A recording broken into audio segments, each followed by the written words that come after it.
Hi అండి. మరి snacks తిన్న తర్వాత టీ తాగాలి కదా! Lemon tea. దానికోసం సబ్జా గింజల్ని నానబెట్టేశాను. తులసాకుల్ని కూడా రెడీ చేసుకున్నాను. 2 కప్పుల టీని రెడీ చేసుకుంటున్నానండి నేను. సరిపడా షుగర్‌ని ముందు వేసుకోవాలి. షుగర్ అంతా కరిగిపోవాలనమాట.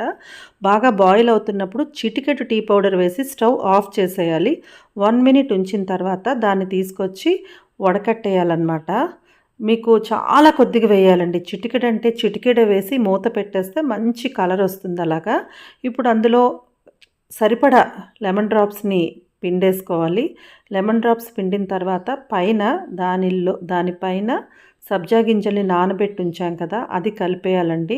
వాటర్‌లో జస్ట్ ఒక 1 మినిట్ నానబెడితే చక్కగా అలా ఉబ్బినట్టు అవుతాయన్నమాట. దాంతో పాటు తులసాకులు వేసేసామంటే చక్కని చిక్కని లెమన్ టీ అయితే రెడీ అయిపోతుంది. చాలా బావుంటుందండి. హెల్తీ కూడా మీరు ట్రై చేయండి. అంతే ఈ వీడియో. మన ఛానల్‌ని అయితే సబ్స్క్రైబ్ చేసుకోండి. బాయ్.